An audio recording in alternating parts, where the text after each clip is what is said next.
Year ago, the entire underworld shook after hearing one terrifying piece of news. The Wolf King was dead. The man who ruled the deadliest assassin organization on Earth disappeared after a failed mission. And from that day onward, every major force celebrated because the monster they feared the most was finally gone. But what nobody knew was that the Wolf King never died. Severely injured and hunted from every side, he abandoned his old identity and returned to Huaxia under the name Jiang Hao. The outside world, he became nothing more than a pathetic live-in son-in-law looked down on by the Feng family, mocked by relatives, insulted by strangers, and treated like absolute trash. But behind that calm expression hides the most dangerous killer alive. While everyone thinks he's weak, Jiang Hao is secretly investigating the truth behind his parents' deaths and fulfilling his father's final wish. And the moment those hidden enemies reveal themselves, the Wolf King will unsheath his fangs once again. This city is about to learn a terrifying truth. The king of killers was never gone in the first place.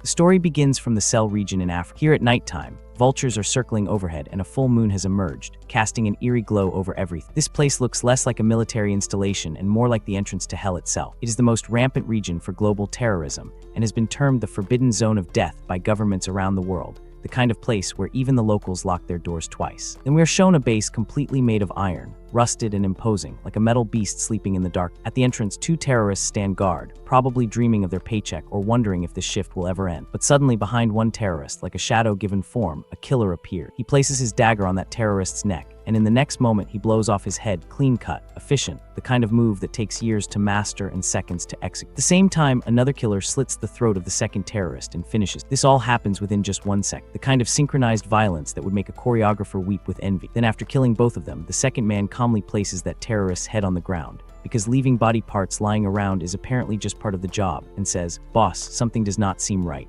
Why are there only 2 guards here along the way?" In response to this, the protagonist says, "Be careful, it really does not seem right."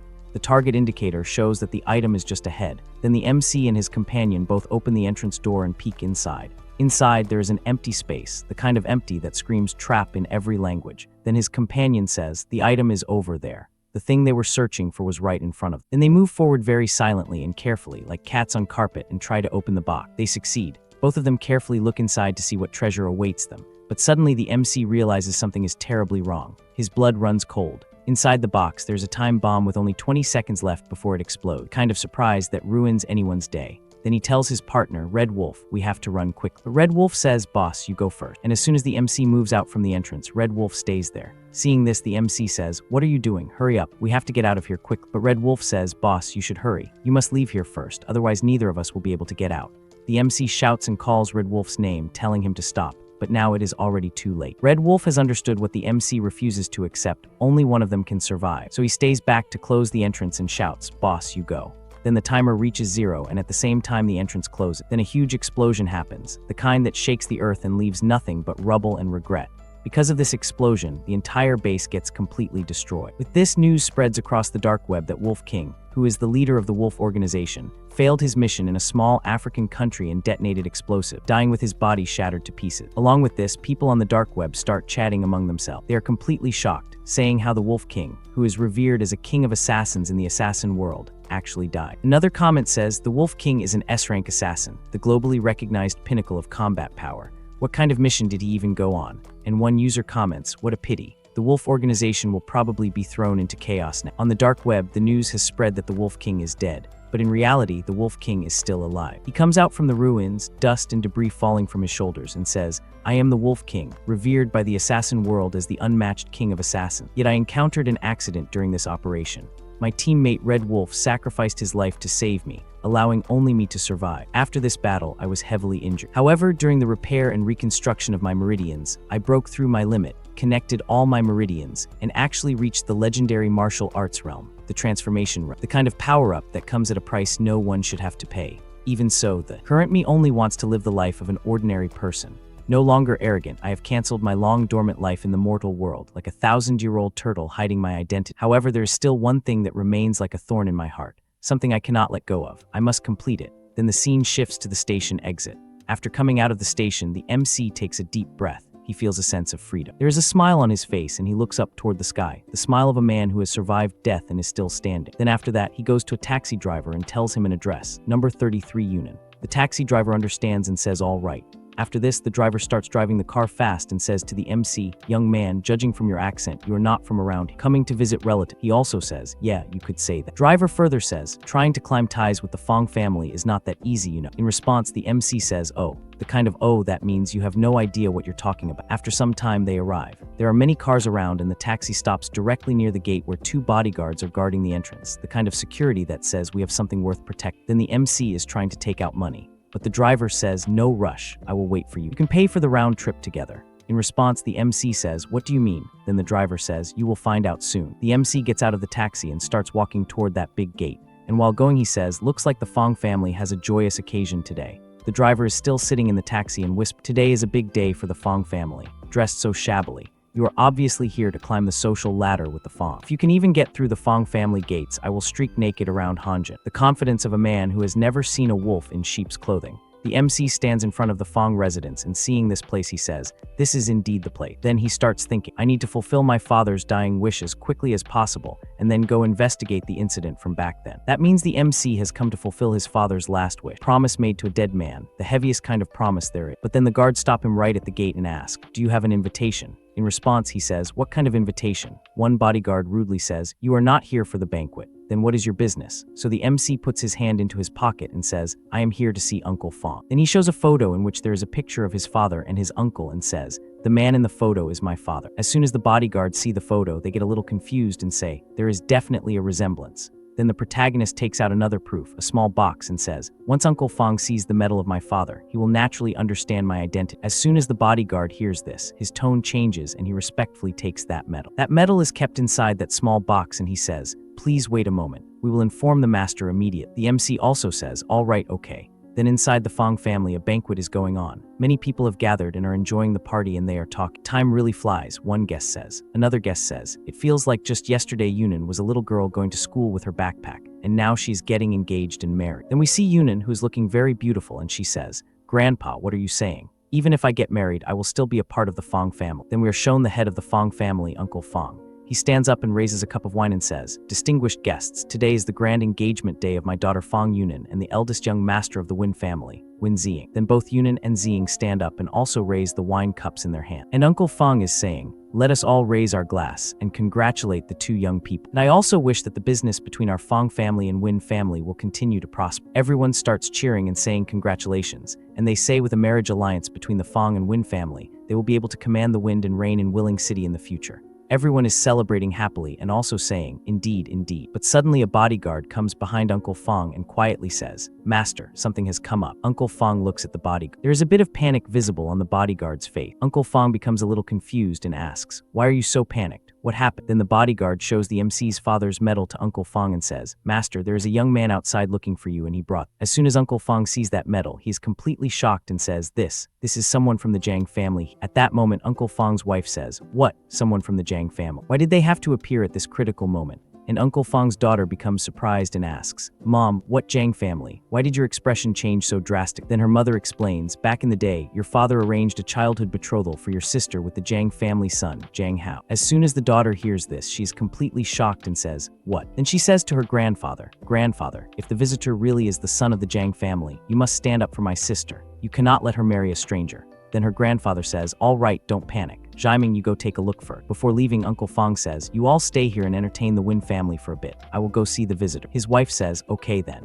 After this, he comes to meet the MC and the bodyguard also brings him into a room. Uncle Feng says, how? It really is you. There's a lot of happiness on Uncle Feng's face. And he says, I have looked so hard for you all these years. The MC also becomes very happy seeing Uncle Feng and says, I'm late and caused you to worry. Then both of them hug each other, the embrace of 2 men who have lost too much already. Uncle Feng says, it has been years since we last met, and you are already a grown young man now. By the way, is your father doing well? Why did he not? In response, the MC pauses for a moment. His facial expression changes. He becomes sad, and in a sorrowful voice he says, my father passed away 10 years ago because his old injury relapsed. As soon as Uncle Feng hears this, he is completely shocked and becomes sad. He places his hand on the MC's shoulder, lowers his face, and says, it's all my fault. Back then, if it were not for saving me, he would not have been injured. Howie, you must have suffered a lot these past few years. The MC says, it's fine, it's all in the past. He further says, by the way, Uncle Feng, I came this time to fulfill my father's dying wish. He told me to come find you, saying that once I found you, everything would become clear. After hearing the MC's words, Uncle Feng becomes serious and says, your father's dying wish, I understand, it's just that right now. At that moment, Uncle Feng's wife also comes there. Uncle Feng looks at her and says, "Why are you all out?" The Win family affair settled. We see that the entire Feng family has come down. His wife says, "Yes, we arranged for people to see them off." Then Uncle Feng introduces the MC to everyone saying, "Howie, this is your aunt and Yunan. You still remember them, right? You two even played house together when you were kids." As soon as the MC sees Yunan, he becomes happy and says, "Sister Yunan, it's been years since we last met. You have changed so much. I almost could not recognize." Yunan smiles and says, "Hello, my childhood memories are a bit blurry too." But her sister is in a completely different mood. She is angry and says in an irritated tone, "Showing up after more than 10 years and suddenly appearing today of all days, let me ask you, what did you come here for today?" Hearing her words, the MC becomes slightly alert, and just then another person comes who is her brother. He says, "Is there even a need to ask? It's obviously for my sister, trying to climb the social ladder of our Feng family. Let me tell you, keep dreaming. My sister is already engaged to the young master of the Win family." At that moment, Uncle Feng suddenly shouts, "Jiming, shut your mouth." Then Yunan tries to understand what is going on. She becomes a little anxious and says, "Right, Dad, what is going on?" At the same time, the MC also says, "Uncle Feng, what exactly is going on? I came this time for my father's dying wish." After this, Uncle Feng becomes a little serious. First, he lowers his voice and says, "Howie." Then he looks at him and explains, "Back then, your father and I arranged a childhood betrothal for you and Yunan. That is your father's dying wish." As soon as both the male and female hear this, they're completely shocked and say, "What? A childhood betrothal?" The MC looks at his uncle in confusion, and his uncle further explains, "That's right.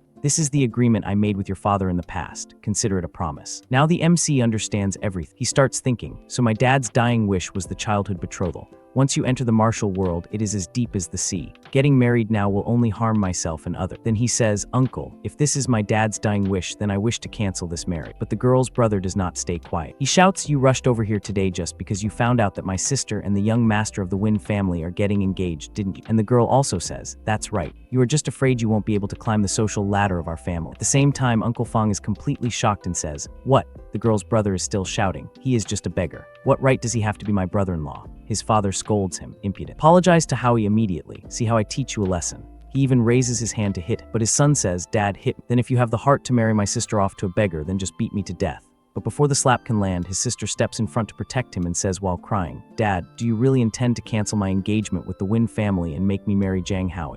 Her father says, "That's right. Your marriage to Howie was settled 20 years ago. Cannot be changed." His daughter cries even more and says, "To disregard your daughter's happiness for your own selfish promise. You don't deserve to be a father."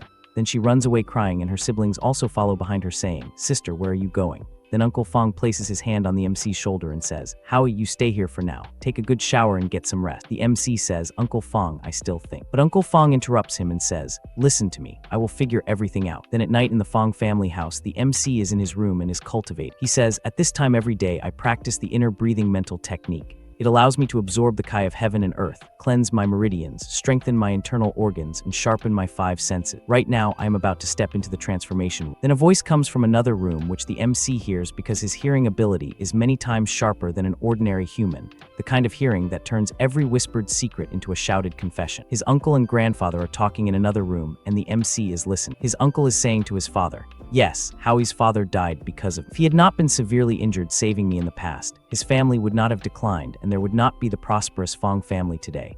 Dad, if I break my promise and cancel the engagement, can I still be considered human?" His father replies, "By doing this, you are fulfilling your original promise, but you are making Yunan suffer." Uncle Feng says, "Yunan is my daughter. She will surely understand her father's difficulties in the future." His father says, "Right now, everyone in Willing City knows about the marriage alliance between our Feng and Win families. Canceling the engagement now will definitely trigger the Win family's fury." Feng says, "I will find a way to deal with it." His father says, "I can agree to this marriage, but on 3 conditions." Uncle Feng asks, "What kind of conditions?" His father replies, "First, a 3-month period to observe his character. Second, you cannot help him from the sideline. Third, he must become a live-in son-in-law of our Feng family." Hearing this, Uncle Feng is a little shocked and says, "A live-in son-in-law? Will Howie agree to that?" His father says, "Our Feng family holds a prominent status in Willing City. How could we marry off our eldest daughter to a poor boy with absolutely no back?" Then Uncle Feng agrees and says, "Fine, since that's the case, I will go talk to Howie." Meanwhile, in the other room, the MC continues cultivating while listening to everything. He understands everything and thinks, "Uncle Feng has put a lot of thought into this for my sake. I cannot make things difficult for him anymore." After this, his uncle comes near his room, knocks on the door and asks, "Howie, have you thought it through?"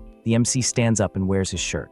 On his chest, there is a tattoo which is the mark of the Wolf King, a reminder of who he really is, hidden beneath the facade. He says, "Not yet, Uncle Feng, please come in." Then both of them start talking face to face. Uncle Feng says, "How about your marriage with Yunan?" The MC says, "Uncle Feng, I will not make things difficult for you. I will agree to whatever you say." Hearing this, Uncle Feng becomes happy and says, "Really, Howie? You can marry into the Feng family as a live-in son-in-law." The MC says, "Yes, I agree." Hearing this, Uncle Feng becomes a little emotional and says, "My boy, Uncle Feng is sorry to," but the MC smiles and says, "Uncle Feng, you are being too serious." Uncle Feng says, "All right, get some good rest. I will go make the arrangements." Then his uncle starts leaving the room, and while looking at his uncle's departing shadow, the MC thinks, in order not to make things difficult for Uncle Feng, I can only agree to it for now. As for 3 months later, I will leave home. I will have long left this city by then. The kind of plan that sounds simple but never works out that way. After this, the scene shifts to another place, the Win family. There, the head of the Win family, Win Feng, slams his hand on the table and shouts, "What? Cancel the engagement. The engagement ceremony is in 3 days. You are not joking with me, are you?" Uncle Feng remains serious and says, "I hope brother understands my After all, a promise was made for. You would not want me to be a person who breaks his word and abandons righteousness, would you?" But Win Feng's whole body is trembling with anger, he says. "Then you can just make a fool out of my Win family and turn us into a laughingstock for everyone in Willing City." Uncle Feng says, "Since things have come to this, to express my apology, the Feng group will withdraw from the Nanchang district project." But even then, Win Feng's anger does not calm down. He shouts again, "Do you take my family for 3-year-olds? Giving us a slap and then offering a sweet. The Win family won't just let this go. We will definitely make your Feng family pay the price." Then he angrily leaves and Uncle Feng says, "See the guest out." After that, the scene shifts again and we see a cyber cafe. In the cyber cafe, many people are present. Some are playing games, some are working, and some are enjoying themselves. The MC is also there. He has come to clear some things, to investigate something. He is rapidly typing on the keyboard, searching for information. On the computer screen, there is an image of a butterfly and a news headline. "XXX trade employees published XXX info news." He is thinking. On the screen in front of him, there is a photo of an old man. It is written that an overseas grandmaster and the southern first master known as the Eastern Roaming Dragon has had a global kill order issued on him by the close family with a bounty of $200 million US. The MC thinks he is an S-rank martial arts grandmaster. He is worth this price, but why is he being hunted down? So that's why. Then he sees another news. A female student from a certain Huaxia university was raped and murdered, and the suspect was a direct descendant of the close family. This descendant also sent people to assassinate the female student's mother, who kept trying to file a lawsuit. Panam could not stand by, so he assassinated the descendant along with over a dozen of his personal bodyguards. The MC thinks Panam has a deep-seated hatred for evil, truly worthy, being my master's close friend.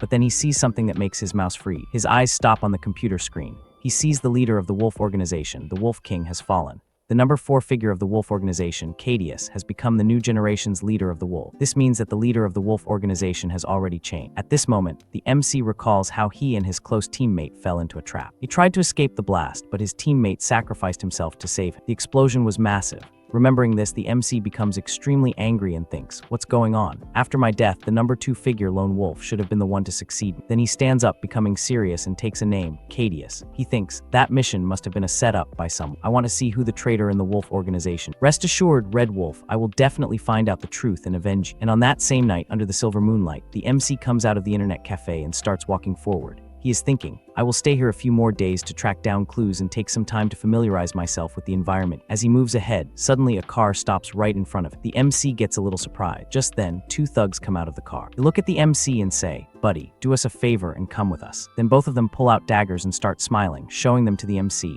But they have no idea who the MC really is or what he is capable of, the kind of mistake that usually ends with a hospital visit. One of the thugs comes closer to the MC and says, "Kid, if you dare to resist again, I will stick a white blade in and pull a red blade out." The MC thinks, "Looks like they are just ordinary thugs. I cannot expose my identity let's see what they want to do first." So the MC pretends to cooperate. He raises his hands and says, "You two, let's talk this out. Don't use violence." The other thug says, "Quietly get in the car." As the car door opens and the MC looks inside, he sees that there is already another hostage sitting inside. She is a girl. Her mouth is taped shut and she is crying. She has also been kidnapped, a complication he hadn't planned for. Then all of them get into the car and one thug takes out a rope to tie the MC. But before that, the MC says, "Guys, if you're robbing me, I only have $300 in my pockets. I can give it all to you." But the thug says, "Shut up, don't try any tricks. We are not grabbing you for your $300. Hearing this, a faint smile appears on the MC's face, the smile of a predator who has just realized he's been surrounded by prey. He looks at them and says, "If not for money, then why are you grabbing me?" The other thug replies, "Don't ask so many questions. You will find out when we get there. After it's done, we will even give you a large sum of money." Hearing this, the MC becomes slightly surprised, but he continues to cooperate with them. The thugs make him sit inside the van and take him somewhere else. But they have no idea what is about to happen to them or to the person behind all of this, the kind of ignorance that usually precedes catastrophic regret.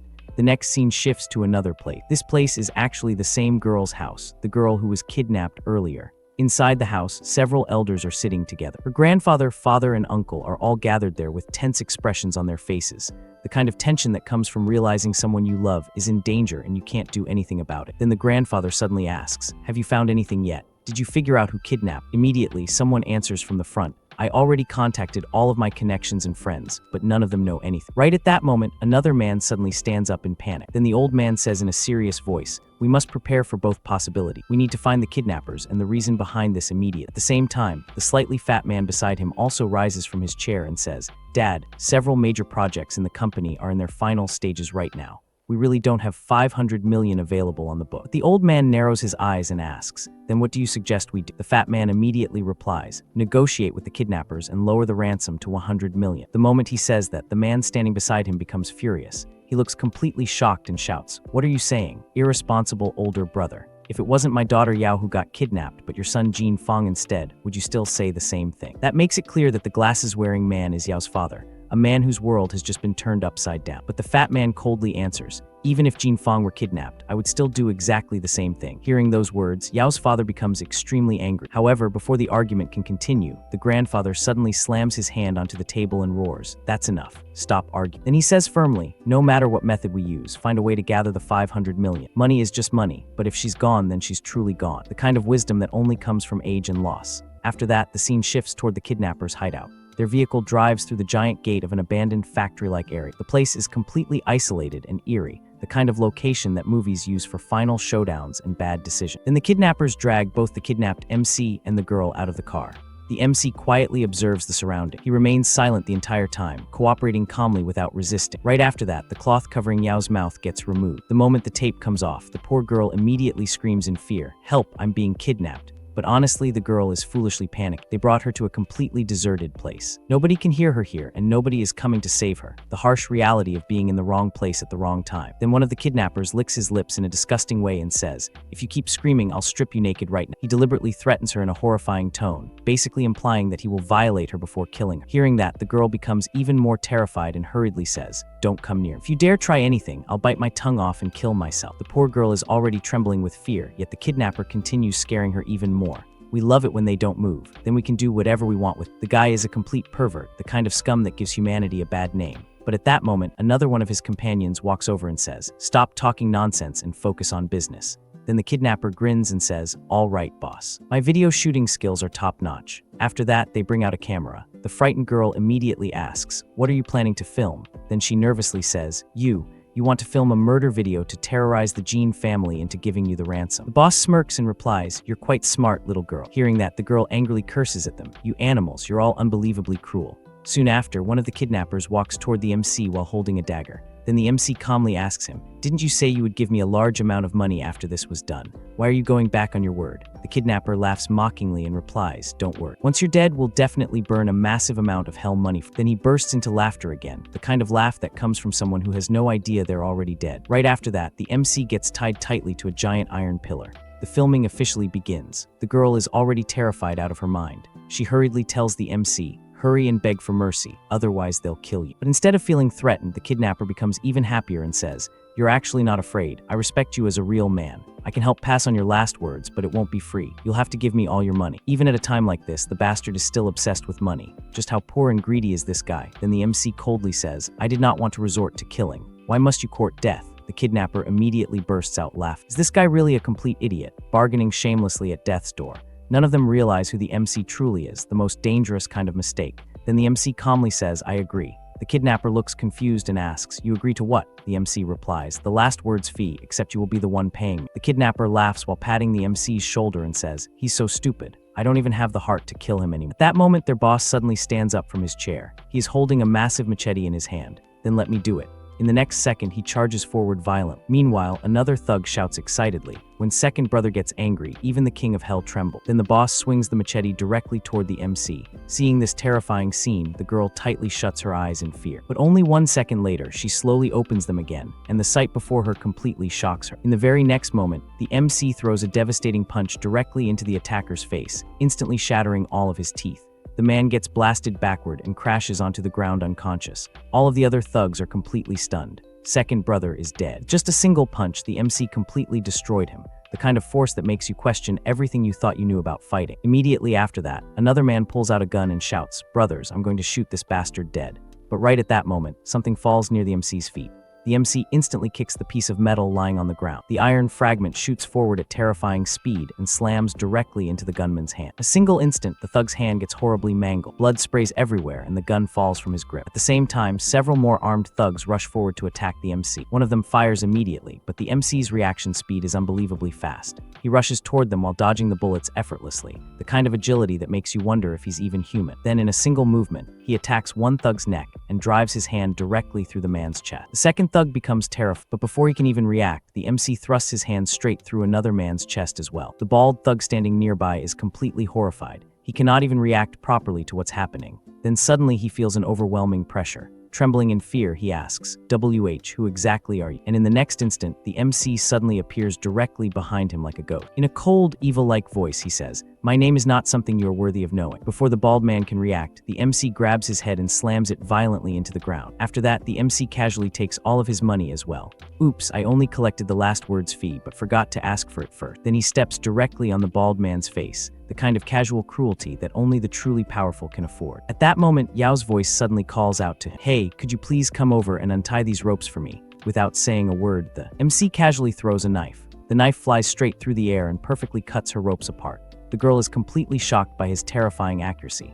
After that, the MC immediately starts walking away without saying much. From behind him, the girl hurriedly says, "Thank you." But the MC coldly replies, "There is no need to thank me. Don't tell anyone I was here." He clearly wants to hide his identity, the mark of a man who lives in the shadow. After saying that, the boy simply leaves. Sometime later, police and emergency vehicles arrive at the scene. Yao has already been rescued and is now sitting beside an ambulance wrapped in a blanket. Soon, her grandfather and father arrive as well. The moment her grandfather sees her safe, he becomes emotional. The girl immediately runs into her grandfather's arm. Tears fill her eyes as she cries uncontrollably, the release of all the fear she had been holding in. At that moment, a police officer walks over and asks, "Miss Jean, what kind of person killed these kidnappers and saved?" The girl first wipes the tears from her eyes before replying, "He was masked. I didn't see his face." The officer continues, "Then what was his build like?" The girl calmly answers, "Chubby and short. He should be a middle-aged man in his 40s. From behind her, the grandfather nods and supports her statement. Yes, she's protecting her savior, even from the law, a debt of honor she intends to repay. After that, the scene shifts once again. Very late at night, the girl has already returned home. Her grandfather is now sitting across from her. Then the old man slowly begins questioning, "Yao Yao, I watched you grow up. I understand your temperament and personality better than anyone. You lied to the police today, didn't you?" The girl lowers her head slightly and says, "I actually saw my savior's face, but he saved me. I cannot repay kindness with betrayal and enmity." The grandfather nods slowly and says, "It is naturally a good thing that you kept your promise and understand how to repay kindness." Then his expression becomes serious. "But Grandpa also needs to remind you, our Jean family is a prestigious family." It's still unclear whether that savior rescued you out of pure confidence or if he has some alternative motive. The girl quietly responds, "Grandpa, I understand." The old man then says gently, "You've had a difficult day today. Go back to your room and rest early." After that, the girl returns to her room. She closes the door behind her and leans against it silently. Then she falls deep into thought. Did he really have some alternative motive in saving? Meanwhile, after Yao leaves, another man walks over toward the old man and says, "Elder Jean." The old man immediately orders, "Starting tomorrow, you will personally be responsible for protecting Yao's safety. There cannot be a single mistake." The man respectfully nods. "Rest assured, Elder Jean. Do you have any other orders?" The old man's face turns serious again as he says, "Secretly investigate who exactly killed those kidnappers and saved Yao." Meanwhile, on the other side, the MC is rapidly running through the streets at incredible speed. He's using his movement technique and lightness skill called Scheming Shadow Step. His body moves like a shadow in the night, and within a short amount of time, he arrives near his future father-in-law's house. Then he opens the gate and walks inside. The moment he enters, his future in-laws are already sitting there waiting for the kind of reception that suggests they've been waiting specifically to confront him. Suddenly, the young man there immediately shouts angrily, "Grandpa, does Jiang Hao really take our Feng family seriously? He just entered our doors yesterday, and today he dares to come back this late." The MC calmly replies, "Do the Feng family rules specifically stipulate a return time at night?" Hearing that, his future brother-in-law becomes even angry. But before he can continue, Uncle Feng suddenly says, "Insolent. Even though Howie hasn't married your sister yet, you should still call him brother-in-law. How can you be so rude?" But the future brother-in-law angrily yells back, "A poor boy with no education and no background. What qualifications does he have to become my brother-in-law? Compared to Brother Zhaiming, he's like a firefly trying to outshine the bright moon." Then he continues arrogantly, "You probably don't even know this, do you? Brother Zhaiming's godfather is the leading authority of Willing City's underworld, Lord Lei.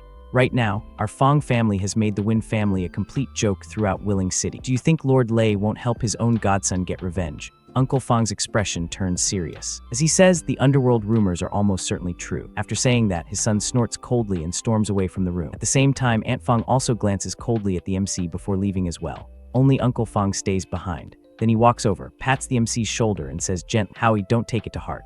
Even if what Jiaming said is true, Uncle Feng will still do his best to ensure that you are not harmed in the slightest." The MC calmly replies, "Thank you, Uncle Feng. Thank you for your good intentions, but I'm not afraid of people like Lord Lei. If they truly dare to come looking for trouble, I will make them regret it." The moment those words come out, the old grandfather immediately scolds him loudly. Young people should know when to be humble and when to be arrogant. If you lose your life, there will be no place left for regret. Coming back this late like today must never happen again. As the MC starts walking away, he calmly says, "If speaking facts is considered arrogance, then I have nothing more to say. Uncle Feng, I'll return to my room first." Then he leaves. After that, only the old man and Uncle Feng remain in the room. Uncle Feng sighed softly before saying to his father, "Dad, Howie is still young and proud. Please don't take it to heart." But the old man's expression becomes heavy as he says, "I only hope this child coming into our Feng family will not become a disaster for the Feng family." The next morning arrives. The city looks calm and beautiful under the early sunlight, the kind of deceptive peace that hides all the chaos underneath. At this moment, the MC is standing outside a house gate while quietly thinking. There's no mistake. This is where Red Wolf's family used to live.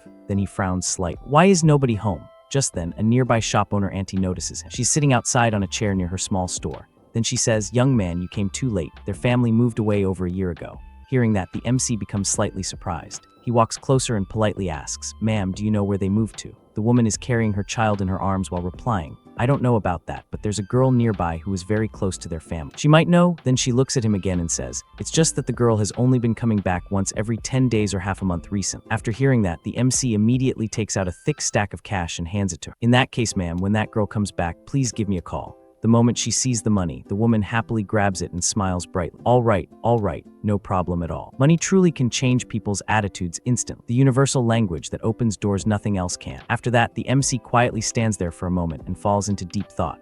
Why would Red Wolf's family suddenly move away so mysteriously? Then he slowly starts walking away while thinking, could it be related to the attack on Red Wolf and me? The question hangs in the air like a storm cloud, promising answers that won't come easily. Soon the scene shifts toward a luxurious hotel building. Inside one of the rooms, Jiaming is currently with another woman after spending the night together, the kind of behavior that suggests he's not as devoted to his fiancée as he pretends. At that moment, knocking sounds suddenly come from the door. The morning sunlight streams through the curtains, illuminating a scene that's about to get much more complicated. Jiaming wakes up irritably and curses. Who's the blind idiot disturbing good people while we're having sweet dreams this early in the morning? The kind of anger that comes from someone who thinks the world revolves around his schedule. Then he walks over and opens the room door. Standing outside is one of his men, Jing. Jiaming immediately asks, "Is there any news regarding the matter I told you to investigate?" The man quickly reports that the kid's name is Jiang Hao, a high school dropout. His father was Feng's former comrade in arms. After his father died from illness and injuries, his mother abandoned him and the kid disappeared without a trace.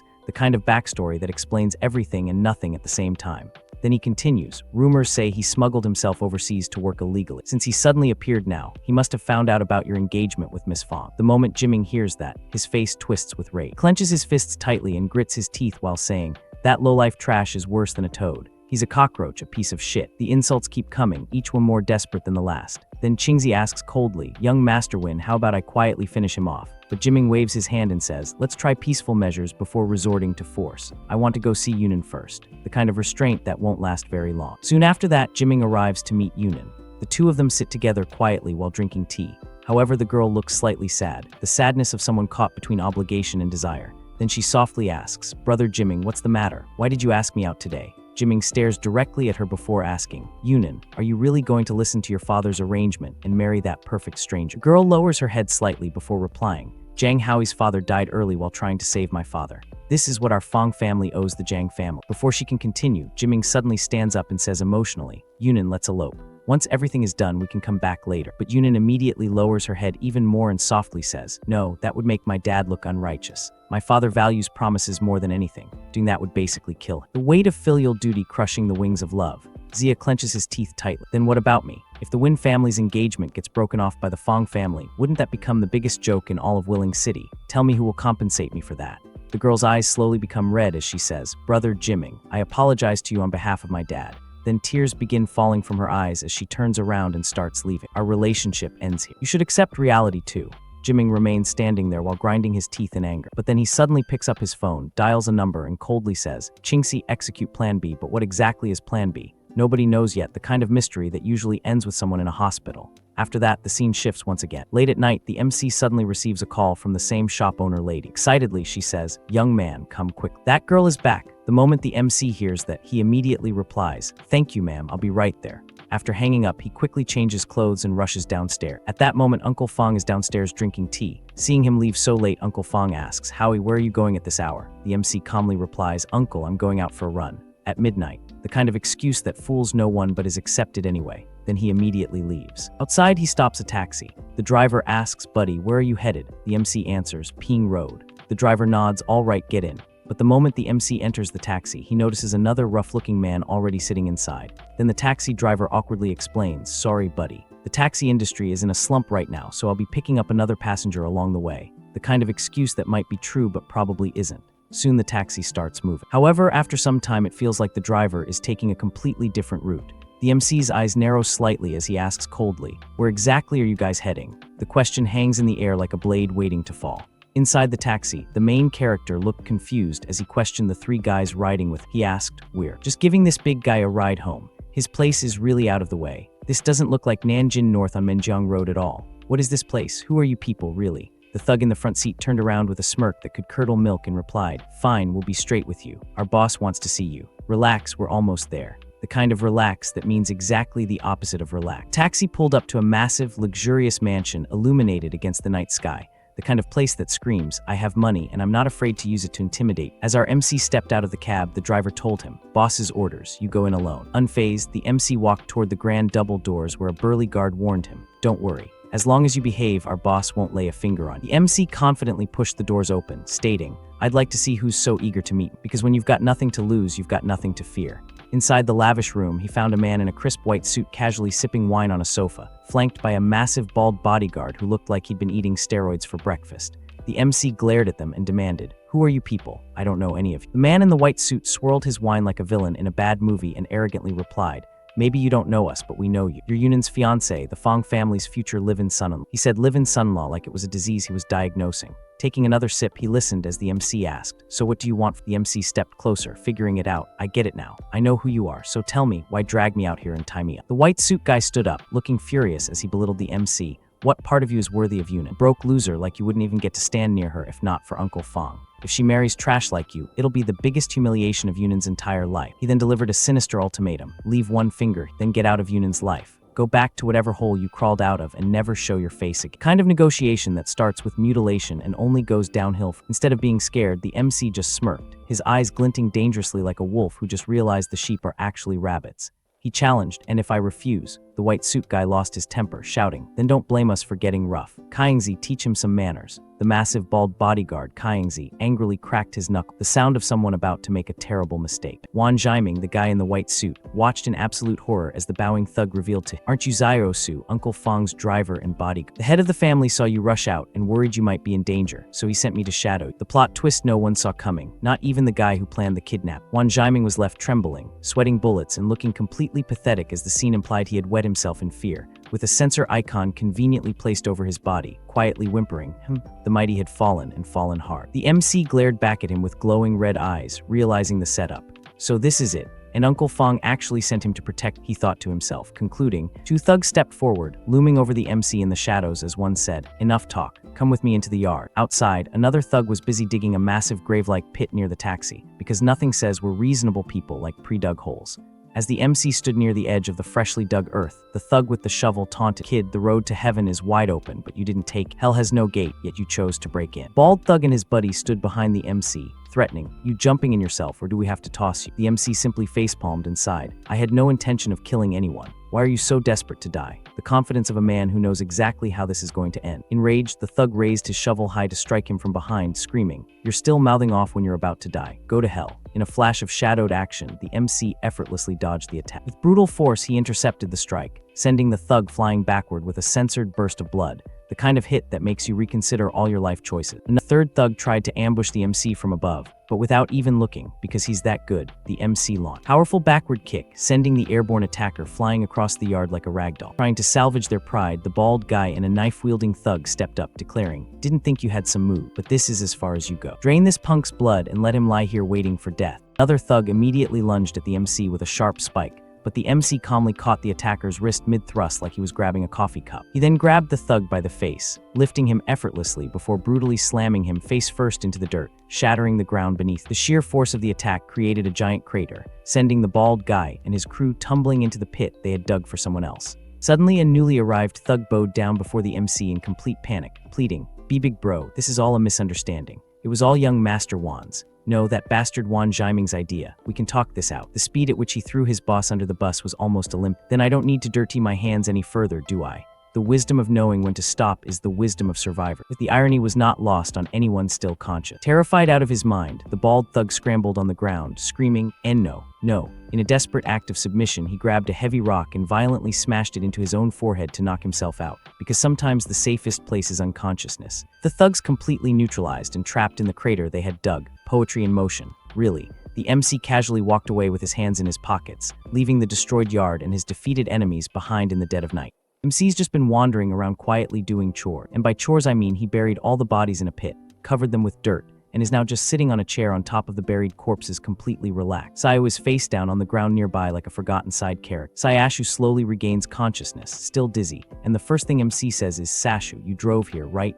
Then calmly adds, "Take me to Shioang Road." And Zayu just nods like, "Oh, okay, no questions, no looking at the suspiciously fresh dirt, just vibes in denial." He nervously looks around though, so there's some awareness, and asks, "What about those guys?" MC answers calmly, "They left, bro, they left." That's the official explanation. Sashu blinks in confusion but doesn't ask anything else, which is honestly the most realistic response. Sometimes you just don't want to know. He drives MC to the destination. MC says, "You can go ahead. Don't follow me," in a serious tone, and Sashu nods. Respectful, a little scared, correct instinct. Then MC walks toward that same old woman from earlier, and the moment she sees him she immediately goes, "Young man, why are you only arriving now? That girl has already been back for quite a while. She's been waiting to deliver this update like it's neighborhood watch, but make it supernatural." MC just politely nods, says, "Got it, thank you ma'am," and walks to the girl's house. Knock knock, door opens. A young girl steps out and asks who he's looking for. MC looks at her carefully and goes, "You must be Sungsin, right?" And she freezes for a second before hitting him with, "You have the wrong person. I don't know any Sun Xian. My guy just said Sun Xian like she's trying to misdirect a scam." But MC calmly continues, "I'm your brother's best friend, Jiang Hao," and slowly takes out a jade pendant. The moment she sees it, her expression changes. She instantly recognizes. Worry fills her face. "Where is my brother right now?" MC goes silent for a moment, then forces a small smile and says, "Your brother is currently very busy. Can't return for now because of work, so he asked me to check on you." And she instantly relaxed, "As long as big brother is okay." Then she quickly moves aside, apologizes for being rude earlier, and invites him in. The timing on this is incredible. She has no idea.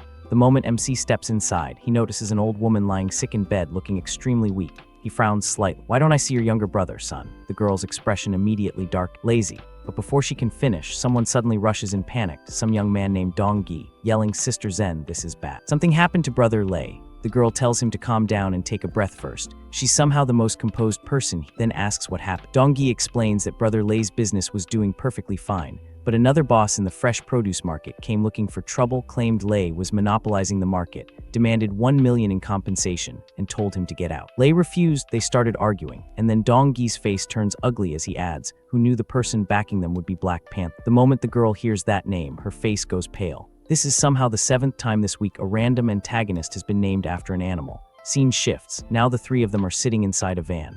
As they drive, the girl explains everything. A year and a half ago, their mother became seriously ill, so Sunlei had no choice but to take a high-interest loan from the black market. She clenches her fists, but they tampered with the loan contract, and now they can't even afford the interest anymore. Her voice turns bitter as she says, "Black Panther runs the loan shark business."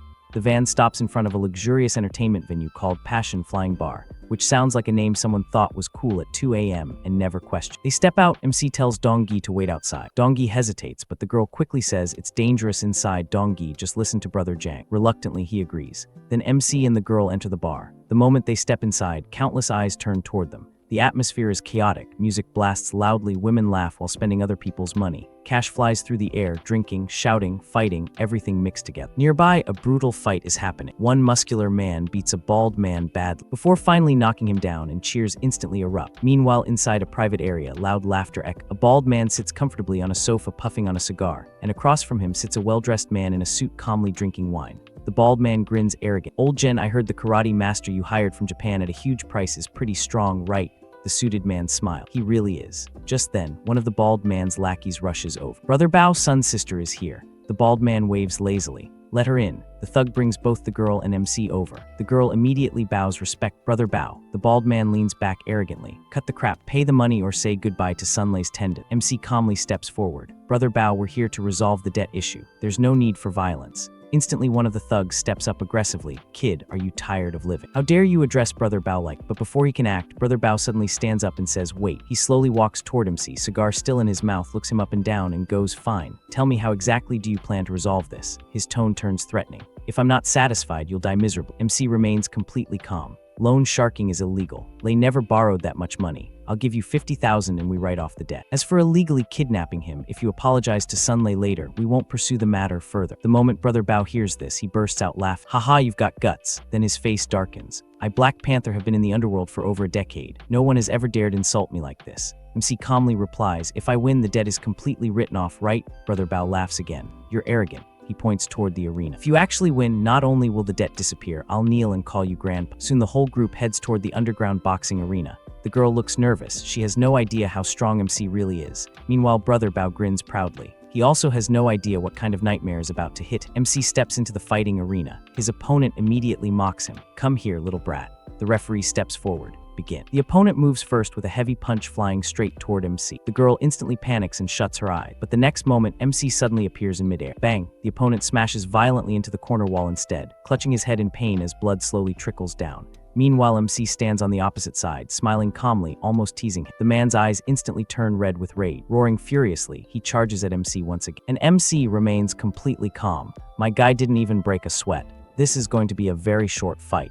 So Jiang's looking sharp in a dark suit, standing over this guy who's absolutely wrecked, and you can just tell he knew how this was gonna end before it even started. The martial artist's face is a mess, bruised, bleeding, the whole thing. But he still charges with this desperate, YAHHH, like that's gonna do something. Leaps into the air for a flying punch, which looks cool in theory, but in practice. Bro. Jiang just casually raises one hand and catches it in his palm like he's swatting a fly. Then a knee to the gut that makes blood spray out of the guy's mouth, followed by a kick to the face that sends him flying clean out of the ring. He lands right at the feet of this tattooed bald guy smoking a cigar who clearly thought he was the biggest predator in the room. Cigar drops out of his mouth, eyes go wide, and he's stammering, this is impossible. Jiang looks down at him with this confident smirk and says, someone who hasn't even entered the blood in Qi realm is considered an expert. Bald guy loses it, pulls out a gun, aims it right at Jiang, screaming about death being at his door and sending him to see his grandma. Yian's behind him panicking, yelling, big brother Jiang, look out. And Jiang is just standing there calmly holding an apple with a knife stuck, because nothing says I'm not worried like playing with fruit while someone's pointing a gun at. He gives this relaxed little smile and says, I really don't want to kill anyone, but you forced my hand. Kind of warning people never take seriously until it's too late. Flicks his wrist. The apple turns into a deadly projectile, hits the bald guy square in the chest, gun fires wild into the air. Guy flies backward, and someone in the crowd yells, murder. Someone's been murdered. The two lackeys see their boss dead on the floor and instantly drop to their knees, begging, the classic, I have an 80-year-old mother to support and young hungry children routine. Every thug suddenly becomes a devoted family man when they're about to get folded. Then this older distinguished guy with a mustache, Uncle Feng, steps up and says he can handle the security camera footage. He just wants to make a friend and help each other out. Jiang agrees, and Uncle Feng turns to the murmuring crowd, takes a sip of tea, and casually drops, no one will think you're mute if you don't speak. The kind of gentle threat that only someone with real power can deliver. Yian's watching from a distance with her hands over her mouth, face all flushed, thinking big brother Jiang is actually this amazing.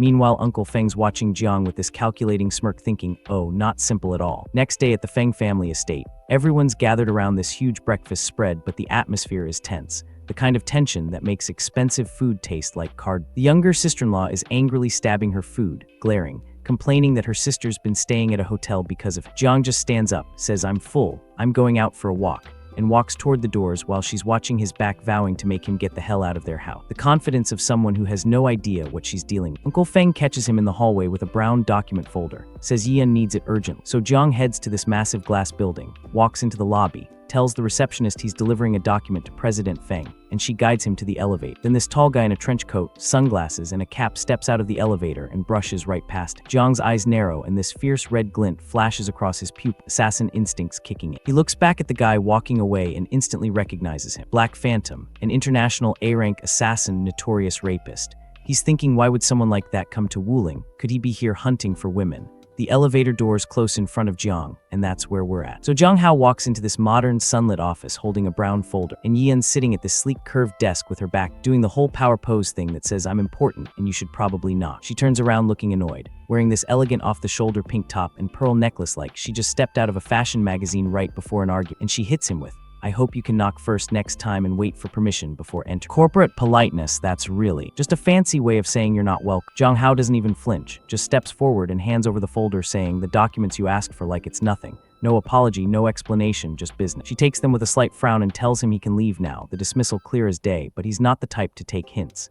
He smirks at her, this confident, teasing expression, and says, "Yian, is this how you treat your guest?" The question just hangs there like a challenge wrapped in charm. She looks stressed and starts with "I," and her voice softens, that kind of hesitation that says she's not as in control as she pretends to. His expression turns more serious, and he tells her Wuling isn't safe right now. Don't go running around outside if you have no business doing so. Not a suggestion, it's a warning from someone who knows what's out there. He turns and walks out, and she calls after him, calling him petty for a man, saying he cursed a girl with such vicious words. He says without looking back that he didn't curse her, just be careful. Advice that sounds simple but carries weight. Cut to the city streets. This sleek red McLaren sports car screeches to a halt with tires smoking, narrowly missing some pedestrian who jumps back in shock. The kind of entrance that says, "I have money and terrible impulse control." Jiang Hao's just standing on the sidewalk watching, hands in his pockets, as the window rolls down and Heiyaming smiles bright, calling out, "Hey, Jiang Hao." The enthusiasm is very clearly one-sided. Jiang Hao walks up asking flatly what he wants.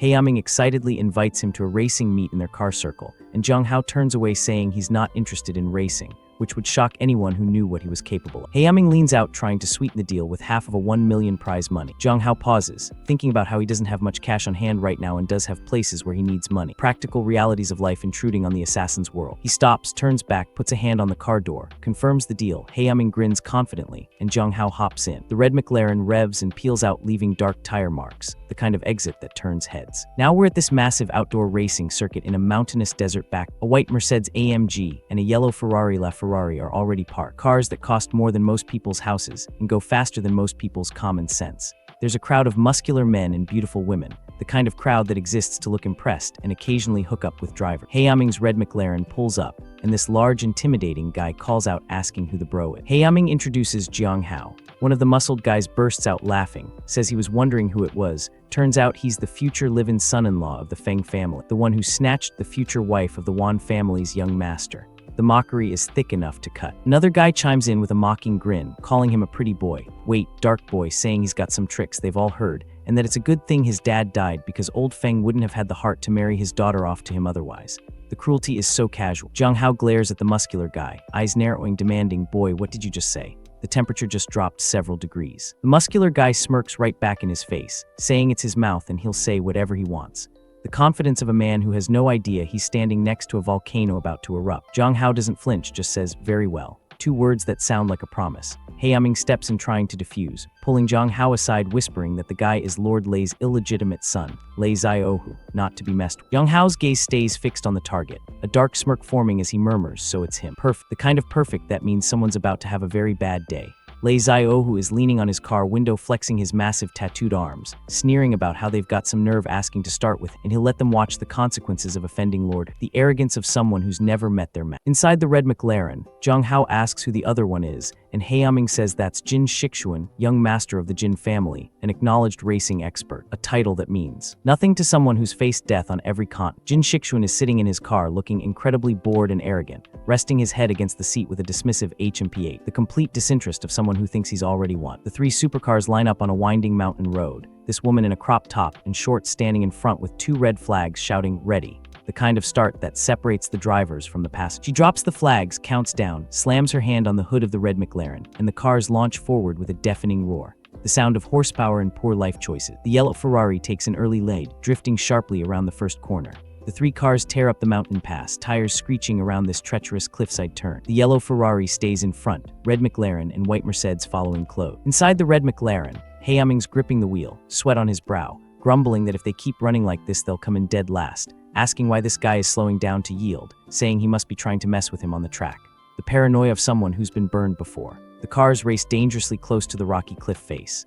Heiyaming complains that the lunatic in front wants to play them, that getting a placement will be hard enough, let alone getting down the mountain unscathed. Jiang Hao, just sitting calmly in the passenger seat, retorts, "Don't just talk, if you're so good, you drive." Then he casually reaches across, shoves Haeming toward the passenger seat, says, "Get in the back, I'll drive." Haeming panics, flailing, looking absolutely terrified, screaming, "Are you fucking sick in the head? Are you looking to die?" A reasonable response from someone who just lost control of their vehicle to a man they barely know. Unbothered, Jiang Hao takes the wheel, grabs a bottle of water, and starts drinking it casually while steering with one hand. The kind of casual confidence that separates legends from lunatics. Haeming loses his mind, yelling that there's a W-shaped sharp turn 30 meters ahead, and he's drinking water while driving. The panic is justified, the response is not. The red McLaren suddenly accelerates, rushes up behind the leading cars, and Jiang Hao smirks, saying not to panic, because the good show is just beginning. Haeming looks out the window with his jaw dropped, saying he originally thought he was a country bumpkin, but Big Bro actually knows how to drive. The realization hitting him like a ton of bricks. Inside the yellow Ferrari, Raizel, who looks in his rearview mirror, shocked to see the red McLaren catching up, cursing and wondering if Feng Haeming actually improved. The kind of shock that comes from realizing your opponents aren't where you left. He grips the wheel with this wicked grin, saying at the next W-shaped turn, he's going to make him flip over. The confidence of a predator who doesn't realize he's become the prey. As they approach the dangerous turn, Raizel, who realizes the red McLaren is right on his tail, and calculates that there's not enough space to overtake. A reasonable assumption based on normal driving and sane people. The red McLaren suddenly jerks sideways, perfectly drifting the corner right beside the yellow Ferrari. The maneuver is flawless, executing a high-speed drift on the outer edge of the curve. The kind of move that makes professional drivers weep with envy. Someone watching marvels, saying this maneuvering and drift, even a professional racer can't compare. The admiration of those who recognize greatness. The red McLaren easily overtakes the yellow Ferrari, pulling ahead as they exit the turn. Inside the yellow Ferrari, Raizel, whose face contorts with rage and disbelief, yelling "What?" with sweat pouring down his face as he watches the red car pull away. The look of a man whose entire worldview just got flipped upside down. He grits his teeth, eyes filled with fury and a hint of madness, calling Jiang Hao a fucking lunatic, but saying even if he dies he won't beat him. The desperation of someone who's never lost before and doesn't know how to handle it. The two cars speed along the mountain edge, the red McLaren pushing the yellow Ferrari dangerously close to the guardrail, sparks flying as tires screech. The kind of aggressive driving that makes insurance adjusters weep. Inside the McLaren, Haeming's holding on for dear life, face pale with terror, screaming that there's a cliff ahead and to hurry up and stop the car. The panic of a man who's certain he's about to die. The red McLaren gets forced to the edge, back tires screeching just inches from a broken guardrail overlooking. Steep drop, then it expertly drifts around the final turn, leaving the yellow Ferrari struggling behind. Close-up shows the yellow Ferrari's tire skidding violently on the wooden planks of a barrier. Jin Shixuan smirks confidently like he thinks he's still in control.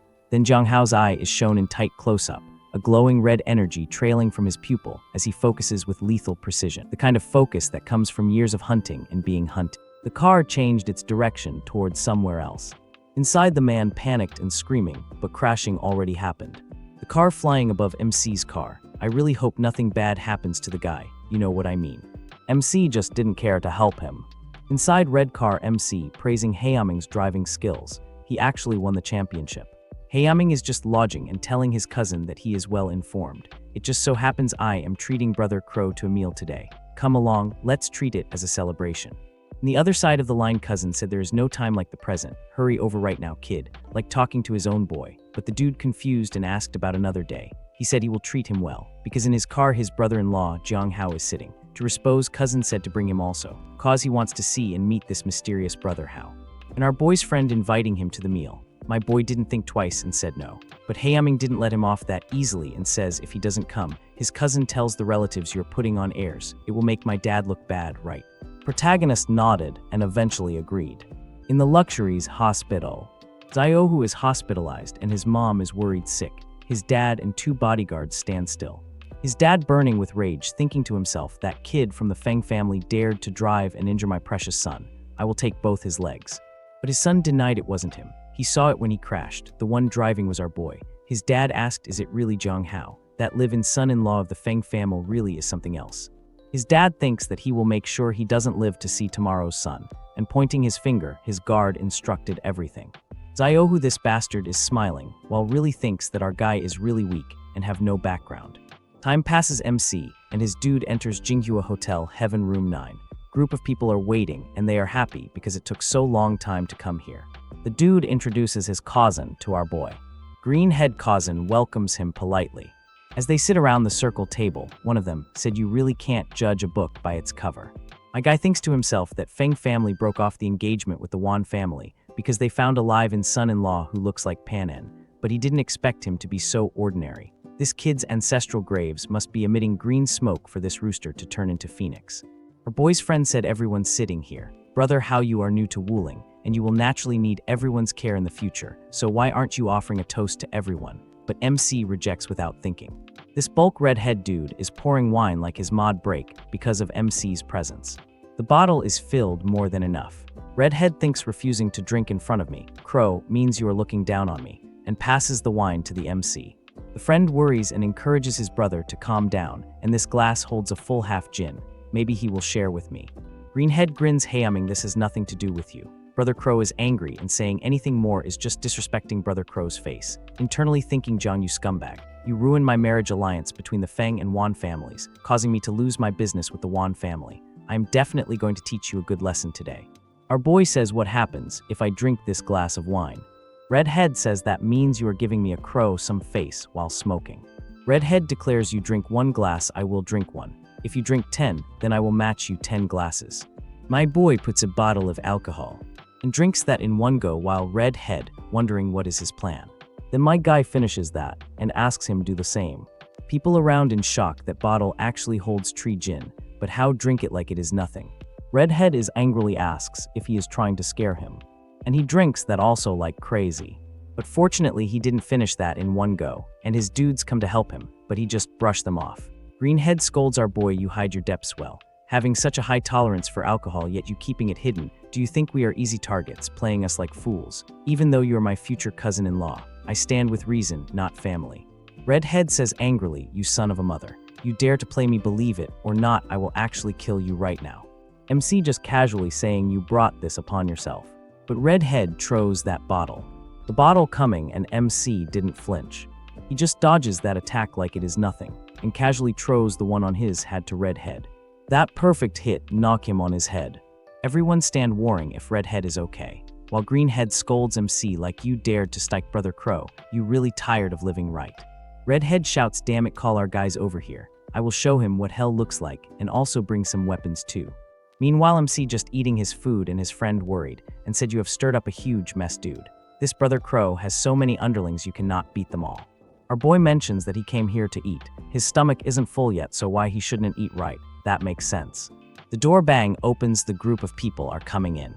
Everyone in panic in that room except our boy. He is just eating like it is his last meal, while gang with their weapons staring at them. Helming was terrified because the man who just arrived was Ma Chong-chin, famous underground king, prominent scar across his face, walking straight for Brother Crow with genuine concern. Is your injury serious? You should get that bandage. But Brother Crow refused coldly. I don't need bandages. Kill that man right in front of my eyes. Ma Chong-chin agreed instantly and strode straight at the MC, face twisted with rage. How dare you offend my brother? Today I'm going to kill you. Swung his sharp weapon directly at MC's head, except MC caught the blade between 2 fingers, stopping it dead. Then he raised his head slightly, revealing his face. The moment Ma Chong saw it, his soul straight up left his body. Next second, he dropped to his knees and desperately begged for his life. Mr. Jiang, I had no idea it was you. Everyone present froze. The feared underground king kneeling and pleading. Unbelievable. Even Brother Crow was confused, shouting, what's wrong with you, Ma Chong? Did you take the wrong medicine? Ma Chong immediately glared at him and ordered him silent. Inside his head, he vividly remembered witnessing MC kill Black Panther in the underground arena and demolish that Japanese samurai. Plus, Master Jing had made it crystal clear after that incident. No one breathes a word about what happened there. MC calmly said, good thing you recognized me. Otherwise, your corpse would be lying here too. Ma Chong gratefully thanked him for sparing his life. MC waved him off, stand up, don't interrupt my meal, leave. Ma Chong respectfully thanked him again and prepared to bounce, but Brother Crow stopped. No one is leaving. Ma Chong turned and warned, Crow, you're making a huge mistake. You've picked a fight with the wrong person. If you want to live, leave this place immediately. He remembered Master Jing's order, absolute secrecy about the underground arena, but Brother Crow refused to listen, loudly announcing a 1 million reward for anyone who killed MC. That massive bounty shocked even Ma Chong's own companions, and tempted by the money, they stepped forward to attack. Before they could get close, Ma Chong himself attacked them and blocked their path. If you want to stay alive, leave quiet. Otherwise, whatever happens next isn't my responsibility. And if anyone dares disrespect Mr. Jiang again, they'll answer. Fear spread through the group. Ma Chong led his people away. Brother Crow also started leaving, but before exiting, he glared at MC and said through clenched teeth, this isn't over yet, just wait. Then he stormed out, Scene shifted elsewhere. A news report played on a mobile phone. Last night, one of the city's top 3 female middle school students was brutally murdered after being assaulted. The crime scene is located only 1 kilometer from the school. Police are making every effort to solve the case and urge women to minimize unnecessary outings to protect their safety. The report was being watched by the very man responsible for the crime. While casually drinking alcohol, he muttered, "Although yesterday's student was pure, she wasn't very exciting. More mature women are still better." Just then, he received a phone call. Someone asked if he'd completed his mission. The man replied he still hadn't found the person who killed his brother, Black Panther. "No matter what," he said, "I'll find that man and make him pay the price." Meanwhile, another man sitting inside a car spoke to him over the phone. "You really haven't been doing your actual work. You've been running around chasing women again. Wishing is the birthplace of martial arts, and nobody knows how many hidden masters are there. Be careful." Black Butterfly just sent the latest intelligence. The 3 S-rank assassins hired by the Chu family have already entered Wishing's territory. Hearing this, the man was visibly surprised. In that case, it seems Brother He won't be able to make a move this time. The person on the other end warned him again. "I'm warning you. She is currently the focus of the dark world. Don't become overconfident." The man casually replied, "Relax, I know exactly what I'm doing." Just then, someone knocked on his door. Maintaining full caution, he approached while holding a pistol fitted with a suppressor. After opening it, another man entered and respectfully addressed him as Second Master. "So I finally get to see you," the visitor said. Second Master nodded. "Come inside and talk." He immediately asked, "Tell me, who killed my brother?" The visitor answered, "It was a country bumpkin named Feng Wu. He's the living son-in-law of the Feng family." Second Master frowned. How strong could a mere living son-in-law possibly be? The visitor then showed him surveillance footage along with a photograph of Jiang Hao. "Of course, he can't compare to you, Second Master. However, this living son-in-law is quite handsome. People say his looks aren't inferior even to famous celebrity." The moment Second Master looked at the photo, vile thoughts crossed his mind. "Then I'll capture him," he sneered. "I'll capture his fiancée, violate her right in front of Jiang Hao, and then kill her." Story shifted back to MC. He was heading somewhere to buy a gift and thought to himself, "There's still plenty of money left from what I earned over the past few days. After helping the Red Wolf family, I'll buy an ancient painting as a gift for Master." Soon he arrived at Langian Pavilion. After entering, he looked around at the various antiques and artworks on display. Before long, his attention was drawn to a particular painting. A staff member walked over and explained, "This is picture of green pines created by the Wood Dynasty painter Jian Guang." Several other customers gathered around, admiring it and praising its quality. Suddenly, MC calmly declared, "This painting is fake." Everyone nearby was stunned. The employee immediately exclaimed, "This gentleman is saying our painting is fake." He then looked at MC seriously and said, "Sir, our establishment is a time-honored brand. You'll have to pay the price for making accusations like that." MC calmly replied, "The genuine cannot become fake and the fake cannot become genuine. Why would I slander you?" The employee responded confident, "Our shop offers triple compensation for any counterfeit item purchased. In hundreds of years of business, we have never sold a fake." MC pointed directly at the painting and said, "Triple compensation for a fake, is that right? Then I want this paint. And while you're at it, tell your boss to come downstairs."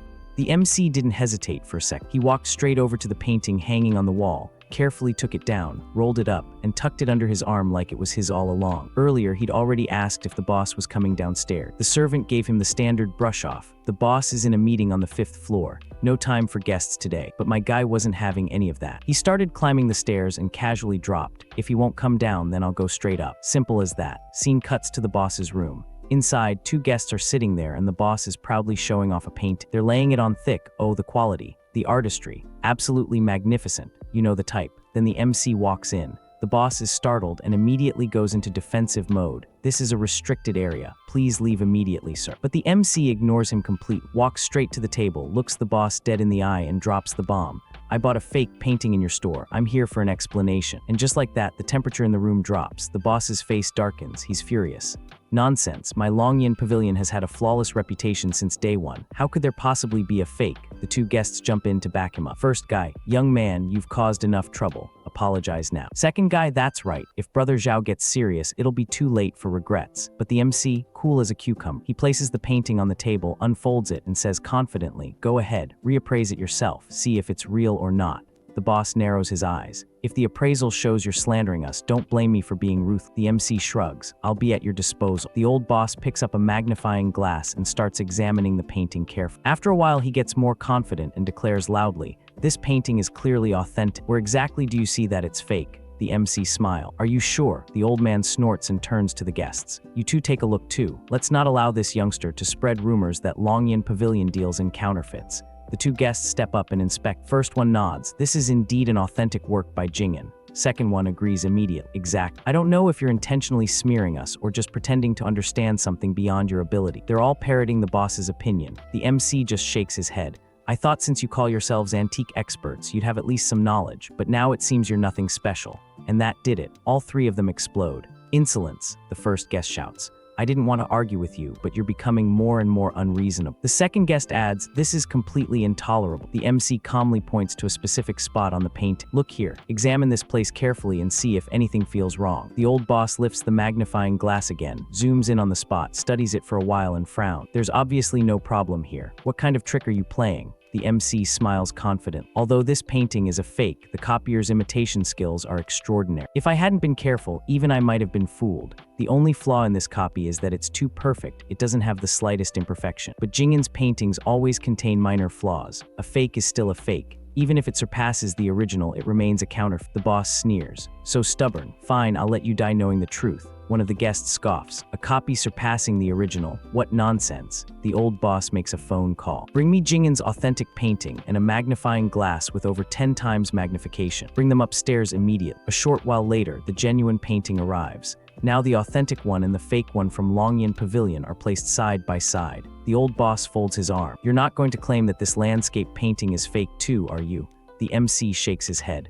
This one is definitely authentic. He explains, although both paintings have a similar artistic style, the landscape painting contains subtle flaws hidden within its brush stroke. Meanwhile, the green pine painting is simply too perfect, no flaws whatsoever. The MC raises the magnifying glass. If you don't believe me, use this and compare them carefully. The old boss complies immediately, and as soon as he examines them closely, his eyes go wide. The copier actually surpassed the original painter. The two guests take another look. After examining the paintings, one of them sighs deep. We've studied calligraphy and paintings for decades, yet we still failed to realize this was a fake. The second guest shakes his head in embarrassment. This is truly shameful. And that's the moment they realize, just moments ago they were mocking the MC for lacking knowledge. In reality, the three of them were the ones who couldn't see the truth. The MC had completely exposed their ignorance. Seeing that the matter's settled, the MC calmly says, since it's been confirmed that this painting is fake, Longyan Pavilion should honor its promise and compensate me 3 times the purchase price. Correct. The old boss nods immediately. Of course, this old man's shop has been operating for decades. How could I go back on my word? The MC replies, there's no need to transfer money. Just allow me to choose a painting of equal value instead. The old boss agrees without hesitation. The MC walks through the room and stops in front of another painting. He looks at it carefully. This one isn't bad. It's a pity its value should be around 2 million. My compensation isn't quite enough. The old boss smiled. Then I'll cover the remaining 800,000 for you. No need to pay it back. The MC looks at him suspiciously. The old gentleman is certainly generous. There aren't any strings attached, are there? The old boss glances at the painting and chuckles. I simply want to make friends with you, young man. The MC is slightly surprised. After a brief pause, he nods. All right then, I accept you as a friend. And with that, he turns around and leaves Longyan Pavilion. As soon as he's gone, one of the guests asks, Brother Zhao, you possess such a prominent status. Why would you spend so much money just to befriend a junior? The old man smiles knowingly. Jiang Hao's eyesight is at least 10 times sharper than ordinary people. His martial talent must be equally extraordinary. Spending 800,000 to make friends with someone like him. I'm actually the one gaining a huge advantage. Smart old man, right? Scene shifts. The MC returns home. Uncle Feng and the rest of the Feng family are gathered around the dining table eating dinner. As soon as he walks in, Uncle Feng smiles. Jiang Hao, you're back just in time. Come eat with us. The MC walks over and takes a seat. The moment Grandpa notices the painting in his hand, his eyes widen. Jiang Hao, is that a calligraphy painting in your hand? The MC nods. Yes, I just bought it at Longyan Pavilion. Hearing those words, Grandpa is instantly shocked. How did you get into Elder Zhao's store? There are too many fakes on Antique Street these days. Young people shouldn't be so easily fooled. Let me take a look.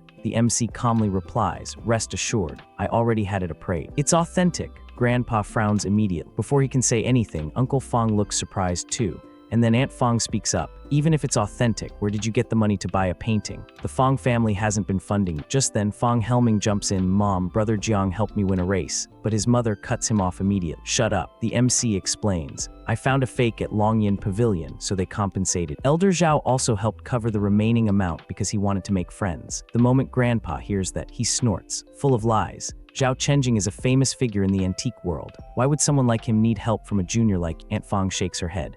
Dad, I don't mind Jiang Hao being poor, but for him to boast and exaggerate so wildly, that shows a serious character problem. How can my daughter marry someone like the MC stands up immediately. His expression remains completely indifferent. I'm telling the truth. If you don't believe me, there's nothing I can do. I'm done eating. I'm going upstairs to rest.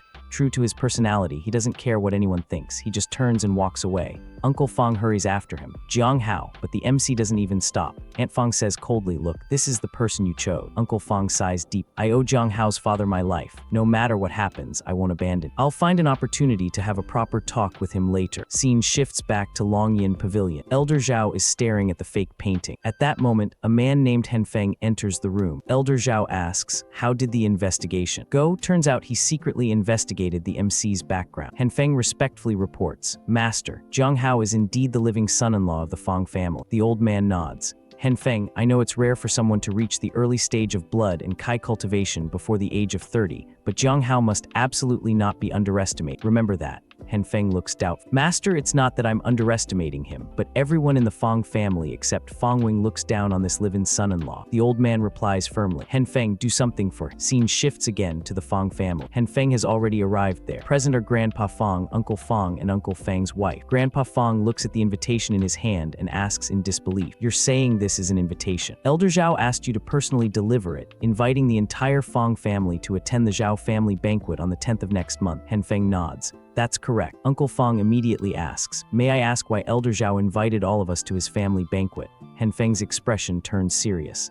Why ask so many questions? Do you not want to attend? Uncle Feng's wife quickly smiled. Young man, please don't be angry. We were simply curious. Feng glances around the room and suddenly asks, why isn't Jiang Hao at home? The elder's eyes narrow. You know Jiang Hao. And internally, his mind's racing. The Feng family has always wanted to befriend the Zhou family, but never had the opportunity. Why would the Zhou family personally send someone to deliver an invitation at a time like this? Could it be that Hayar wasn't lying after all? The young messenger sits back, leaning on his hand, and says coldly, the name of Jiang Hao, the live-in son-in-law, has spread all over Willing City. Who doesn't know him? Meanwhile, our MC is sitting in some quiet, normal little place eating dumplings. He's thinking about his next move. It's time to go give a gift to my master. I need to buy some new clothes. I'll check out the mall in a bit. Then someone reaches over and takes one of his dumplings just like that. No warning, no permission. The MC is startled for a second, then says, I bought that steamed bun. Why did you eat it without my permission? The stranger looks at him coldly. You're this angry over eating one of your steamed buns. You killed my brother. How should we settle that debt? The MC stays calm. Who's your brother? The stranger grits his teeth. Black Panther. For my brother's death, I will make you pay back 10 or 100 times over. And just like that, the stranger walks off. The MC's internal alarm bells are ringing. In the eyes of Black Phantom, the Feng family are my weakness. He'll definitely strike at them first. Uncle Feng treats me well, so it seems I must stay. I can't go visit my master just yet. Right on cue, a group of young people shows up, 3 guys and 1 girl. The girl points at Jiang Hao. I already know about you lying to deceive my parents and grandpa yesterday. You are truly morally corrupt. The yellow-haired dude behind her chimes in. So you're the Feng family's live-in son-in-law, Jiang Hao. Seeing you today, you truly live up to your reputation. The MC crosses his arms. I advise you to attend class properly and stop hanging out with these shady. They start shouting, how dare he slander us? Is he tired of living? But the MC just glares at them with cold eyes and points a finger. Whether it's slander or not, you know in your hearts, they're involved in drugs. They'll be arrested sooner or later. The girl gets really annoyed.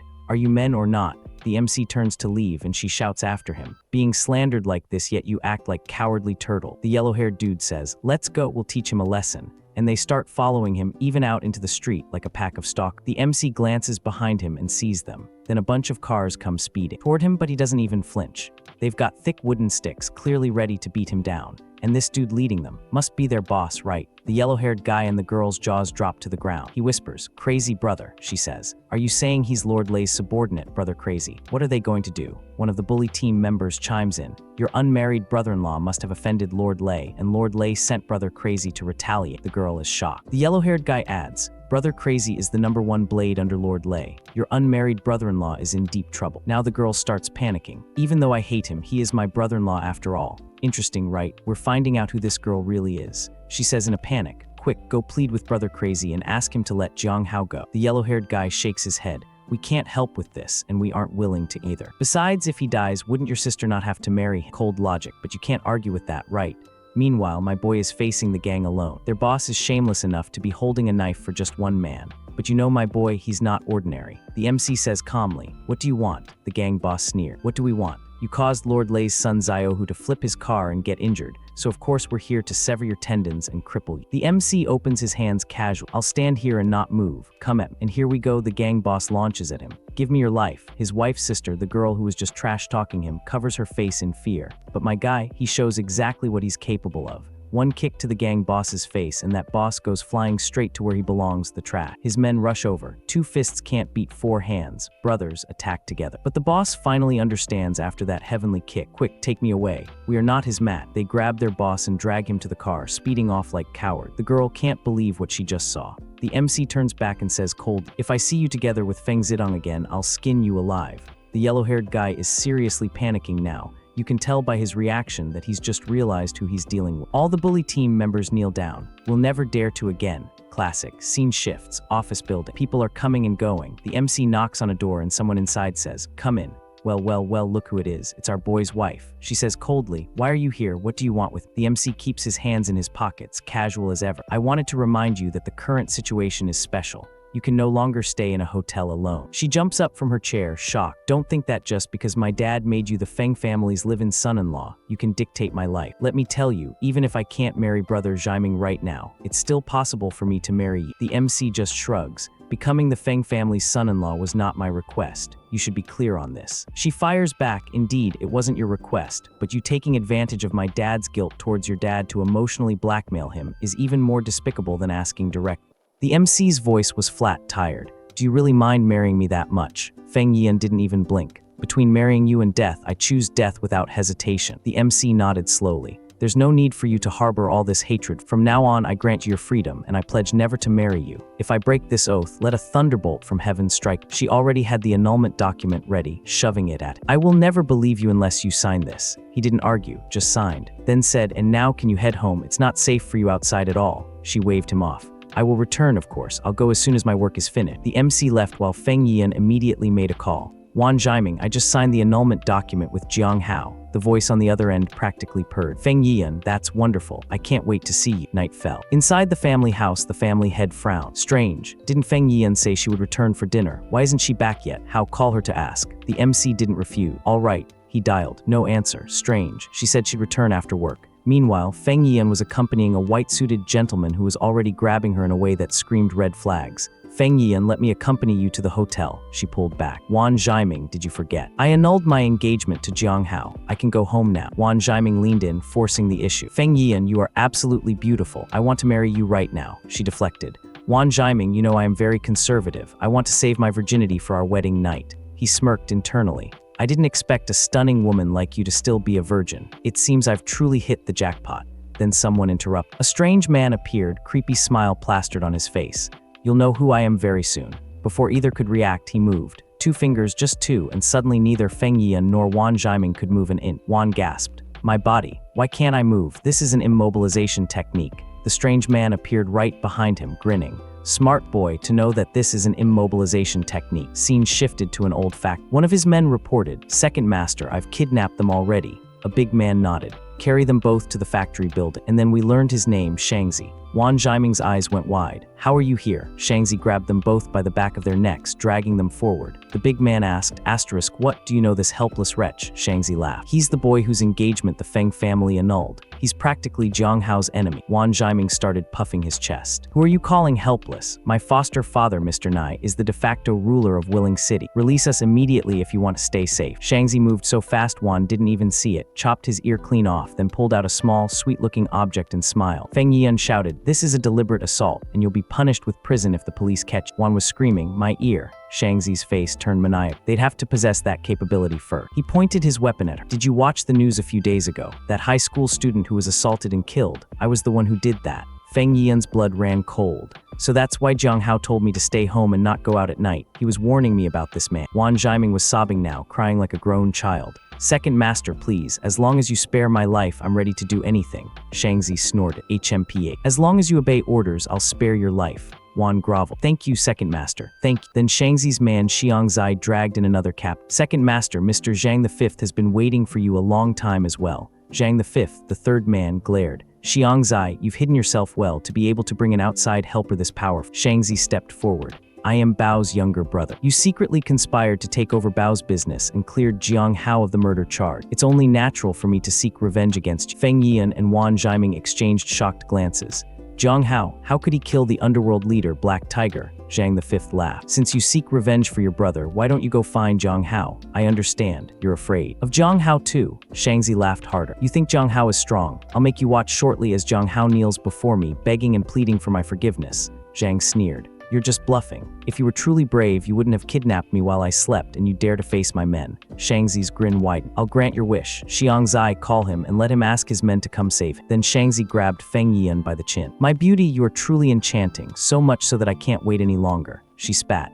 "Get away from me and take your filthy hands off." He choked. "Your fiancé, Jiang Hao, killed my brother, so I will assault you right before his eyes." She didn't back down. "You will get your punishment." Shangzi pulled out his phone and dialed. "Jiang Hao, your future wife is in my grasp now. No need to remind you, enchanting women are my favorite." On the other end, the MC's voice was ice. "You'd better release Feng Yiyan, or I will inevitably make you suffer the deepest regret." Shangzi laughed. "You have only 1 hour. If you don't show up, I'll do whatever I please with this beautiful fiancé of yours." The MC hung up, grabbed whatever he could find, then jumped straight out the window, not the door, and started leaping from rooftop to rooftop like a damn ninja. Back at the factory, Wan Zhaiming was still crying. "Second master, I am certain that coward Jiang Hao won't dare to show up. Please release me." Shangzi raised an eyebrow. "Release you, so you won't care about your beloved woman then?" Feng Yiyan's internal thoughts were grim. "Brother Wan Zhaiming is incapable of saving me, and I fear Jiang Hao won't dare to show up either.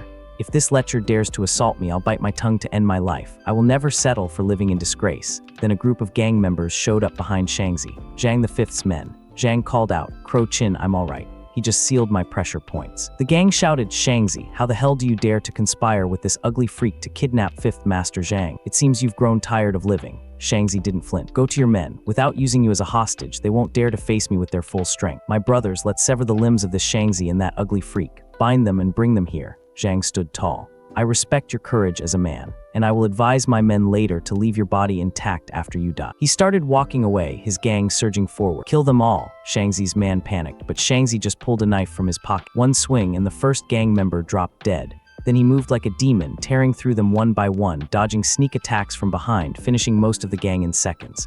The red-haired leader and his friend stood frozen, jaws dropped, trembling. They couldn't believe one man had such strength. Then the red-haired bastard pulled out a pistol. "No matter how great your damn strength is, I want to see if you can face my weapon." He fired. The bullet sliced clean in half by Shangzi's knife, which then shot 2 gang members right behind him. Shangzi turned with a cold expression, knife pointed at Zhang's throat. Cold sweat dripped down Zhang's face. Even Feng Yiyan thought, "It seems no one is coming to save me." Shangzi smiled. "And now it's your turn." Then stop, I've arrived. The MC stood in the doorway. Shangzi smirked. "It happened exactly as I predict. This fool is ready to defy death to save a woman who has no feelings." Feng Yiyan shouted, "Run, Jiang Hao, quickly. You are no match for him." Shangzi's men roared. "You won't escape. You are the butcher who killed Brother Bao, and today you will pay with your life as an offering to his soul." The MC's face was stone cold. "I truly have no desire to finish you. I'll give you one chance to save your life. Release Feng Yiyan now." Shangzi laughed like a maniac. "Let me tell you, I am looking for death myself. But before I die, I'll enjoy your charming fiancé first." He flicked a small rock, hitting Wan Zhaiming's pressure points. "Boy, your pressure points have been released now. If you want to survive, go now and strip Jiang Hao's wife of her clothes. Strip her completely. Leave nothing on." Feng Yiyan sobbed. "Brother Wan Zhaiming, are you really going to listen to this monster and strip me of my clothes?" Wan couldn't even look at her. "Don't blame me, Feng Yiyan. Second Master will kill me if I don't do this." Shangzi launched his attack at the MC with everything he had. "Before I shatter Jiang Hao's legs, he must be stripped of her clothes entirely." But his moves were painfully obvious. The MC just dodged like it was nothing, found an opening, kicked Shangzi in the back, sending him crashing into the wall. Wan was still reaching for Feng Yiyan. The MC's voice cut through. "If you don't stop now, I will break your fingers one by one." Wan froze. "Yes, I will never dare to do that again." Then the next chapter hit. Feng Yiyan was crying, but internally she was stunned. "I didn't know that Jiang Hao possessed such incredible power." Shangzi scrambled up from the rubble. "You should worry about yourself first. Second Master fell into your trap due to his temporary negligence, so don't think you'll survive." Zhang shouted, "Brother Jiang Hao, his small dagger is sharp enough to cut iron like dough, so be extremely careful." Shangzi lunged, dagger aimed straight at the MC's head. The MC raised one finger, shattered the blade, the same one that sliced a bullet in half. Shangzi's eyes went wide. He tried to run, but the MC caught him and punched his face so hard the enemy flew into the wall, bleeding from his mouth. Shangzi coughed.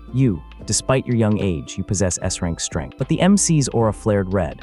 Actually, you're wrong. I moved past S rank long ago and took a step toward transformation. Shangzi dropped to his knees. Senior Jiang Hao, I beg you to give me another chance and I'll leave Willing City immediately. The MC didn't blink. I can't give you a chance, it's too late. Shangzi's face twisted into a freakish grin. He launched himself toward Feng Yian with everything he had left. She screamed, Jiang Hao. The MC's fist connected with Shangzi's head. This time it was hard. Shangzi collapsed, gasping, You. Who the hell are you to possess such immense power? The MC looked down at him. I'm the matrilocal son-in-law of the Feng family. Didn't you know that already? Realization hit Shangzi like a truck. That's impossible. You've already passed away, so how could you return to life? You are the Wolf King. The MC grabbed him by the neck, internal thoughts racing. I can't let him reveal my true identity. He dropped Shangzi's limp body. We'll leave Shangzi to 5th Master Zhang, and of course we ask 5th Master Zhang to help us hide this from the police. Shangzi's man was already kneeling. Have mercy on me, Master Jiang Hao. Have mercy on me, 5th Master Zhang. Zhang nodded gravely. That's a given. If not for you today, Brother Jiang Hao, none of us would be alive.